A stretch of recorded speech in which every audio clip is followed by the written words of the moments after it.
Hi, let's discuss code generation. In compiler, there are 7 phases. First phase is lexical analysis, second phase is syntax analysis, third phase is syntax directed translation or we call as semantic analysis, fourth phase is intermediate code generation, fifth phase is intermediate code optimization or we call as a machine independent optimization. Then sixth phase is target code generation or it is simply called as a code generation.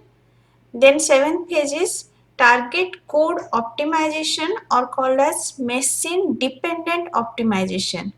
I already discussed lexical analysis, syntax directed translation, intermediate code generation, intermediate code optimization or machine independent optimization. Next, I will discuss this phase. It is target code generation or we can say machine code generation. So what will be input for target code generation? It will be the intermediate code. Previous phase is intermediate code optimization. It will give the intermediate representation as input for target code generation.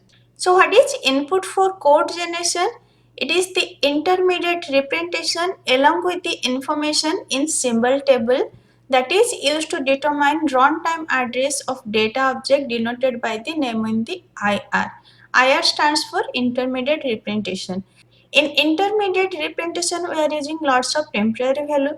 So first temporary is for what all these things will be in symbol table. There are different intermediate representation.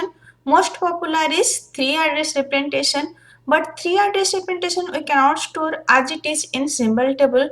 We can store as quadruple, triple or indirect triple format in symbol table. And there is a virtual machine representation such as bytecode and stack machine code. There are linear representations such as postfix or SSA code. There are graphical representations such as syntax tree and DAG. I already discussed all the representation except this virtual machine representation. So that is not in syllabus. Next, I will discuss the target program. We'll write the code according to machine type. There are different machine type. So most common target machine architecture are RISC, CISC and stack based. RISC stands for Reduced Instruction Set Computer. CISC stands for Complex Instruction Set Computer and stack based. We are not using this stack based. Mostly we are using RISC or CISC. So according to type of computer, according to type of machine, we'll write the code.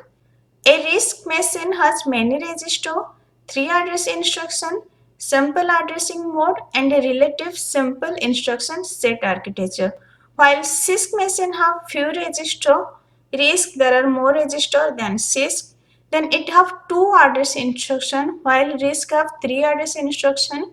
Then variety of addressing mode. Here there are simple addressing mode. Then several register classes, variable length instruction and instruction with side effect. So according to machine, we'll write the instruction. Next, stack-based machine. In stack-based machine, operations are done by pushing operands into the stack and performing the operation on the operand on the top of the stack. In stack, we will do always operation on top of the stack. So to achieve high performance, the top of the stack is kept in the register. Mostly we are using this RISC or CISC. RISC is 3 address instruction while CISC is 2 address instruction. I'll discuss what is 3 address instruction and what is 2 address instruction. Next, register allocation. One important problem in writing machine instruction is register allocation, like which register will hold which variable. So one key problem in code generation is deciding what value will hold in what register. That is the important point. If you can identify which register will which value, then our half of the problem will be solved. What is register? We can say register is the fastest computational unit in the target machine, but we usually do not have enough of them to hold all the value. There are very less number of register. That's why we allocate to register very carefully. And value that will not hold by register that will be reside in memory. But instruction involving register operand are faster those involving operands in memory. So efficient utilization of register is important. There is a CPU and inside CPU register is there, and there is another memory. Suppose one value is in register, then CPU can immediately access from the register and it can execute faster. But suppose one value is in memory, then it need to access from the memory. It need to source in memory, it need to access from memory, then it can use. So the operand which are present in register can execute faster than the operand which are in memory. So the use of the register is often subdivided into two sub-problems. One is register allocation, another is register assignment. What is register allocation?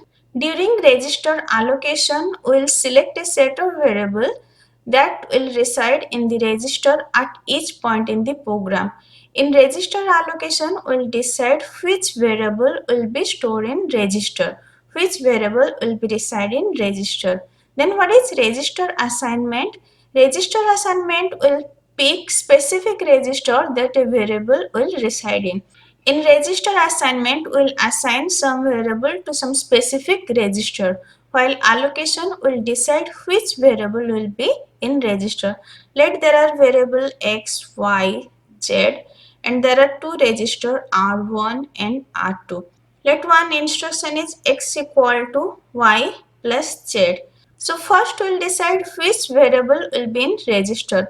Let y and z will be in register. As we are doing operation on this, so y and z should be register. That is register allocation. Then register assignment, let assign y to register 1 and z to register 2. That is a register assignment. Okay. Allocation means we are deciding which variable will be stored in register. Assignment means we are deciding which variable will be stored in which register. Next, operation on target machine. There are lots of operation on target machine. In computer organization, you will study detail. In compiler, I am just giving basic idea that which operation can be done on machine instruction. So there can be load, there can be store, then computation operation, jump operation, and conditional jump. First is load operation.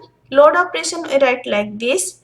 So the instruction LD destination address, that will load the value of location address into the location destination, or you can simply write as destination equal to address. Whatever value in the address, that will be stored in destination location. Let load Rx, which load the value of location X into register R. We can also write load to register. Let load R1, R2. This is a register to register copy. Whatever value in register 2, that will be copied to register 1. Next, store operation, the instruction STXR, that will store the register content into X location. So whatever value in register R will be stored in location X, or you can say X equal to R. Next is computation, that is in the form of OP for operator, then destination source 1, source 2. In operator, we can write add, subtraction, multiplication, division, any arithmetic operator. For example, SUB R1, R2, R3, it means R2 subtract R3 will be stored in R1. Next, unconditional jump, the instruction branch L, that causes the control to branch to a machine instruction with label L. That will do a branching to label L, or we can say it will jump to label L. It is same as go to L of 3 address code. It will jump to label L. Next is conditional jump. It is in the format BCONDRL, means branch condition RL, where R is a register, L is a label, and COND stands for any condition. Take an example BLTZRL. So B for branch, LT for less than, Z for 0. So that will cause a jump to level L if the value of register is less than 0. So if this condition satisfy with respect to R, then it will branch to level L. Then it will jump to level L. And if this condition not satisfy, then it will execute the next machine instruction. If R value is less than 0, then it will jump to L. If R value is not less than 0, it will execute the next machine instruction. So this is all about operation on machine instruction. We can do load operation, store operation, we can do arithmetic computation, we can do unconditional jump and conditional jump. Let's discuss addressing mode. There are different addressing mode. First, we can use some variable name x for referring memory location that is reserved for x. We can say L value of x. L value means location value of x. So any location can be a variable name. Then it can be index address of the form of AR, where A is the variable and R is a register. So how we can compute AR? We can compute AR by taking L value of A and adding to it with value of in the register. So let's take an example. Load R1 A R2. So first it will see what is the content of R2 register, then it will add with A. So content of R2 register will addition with A, then that content, that location content will be stored in R1. So load R1 A R2 means content of R2 plus A content will be load to R1. So where content of X denote the content of the register or memory location. Here content of R2 means content of register, then content of A plus content of register. This is a memory location. So here content of this memory location. Why we use index address, that is mainly used for array, where A is the base address and R hold the number of byte past that address. Next is integer indexed. Index address is used for array while integer indexed is used for pointer. Let's see one example. Load R1 100 R2. What is the meaning of this? First we'll check the content of R2, then that will add with the 100. It is same as previous, and then that will load to R1. So content of R2 plus 100, that content will be load to R1. In previous it was A of R2. A of R2 means content of R2 in place of 100 will add with A. Means whatever value is in A, so content of R2 plus A, that content. Here content of R2 plus 100 will find some location, that content will be load to R1. So what it is doing, it is loading into R1 the value of memory location obtained by adding 100 to the content of register R2. It will add 100 with content of R2 and it will get a location, and that content will be stored in R1. So this is integer index and it is useful for pointer. Next we will discuss two indirect addressing mode, means here we will discuss pointer. So pointer R means memory location found in the location represented by the content of register R. Means R contains some location, will reach to that location and whatever content of that location, that is pointer R. Suppose pointer 100 R, this means memory location found in the location obtained by adding 100 to content of R. Load R1 pointer 100 R2. What is meaning of this? First we'll check content of R2, that will add with 100 and that content will contain some location and will get content of that location. Suppose R2 contain 50. Okay, so content of R2, that will be 50, then 50 plus 100, that will be 150. Content of 150, let it contain 5, then content of 5. So this extra content is due to this pointer symbol. So what we are doing here, we are loading into R1 the value of memory location stored in the memory location obtained by adding 100 to content of register R2. Just see, there are two time memory location. Okay, we are loading into R1 the value of memory location stored in the memory location by adding 100 to the content of register R2. So 100 plus content of R2, that will get one memory location, and we'll check in that memory location what data is present. Then last one is immediate constant addressing mode. Immediate constant addressing mode means we can represent any number by prefix hash symbol.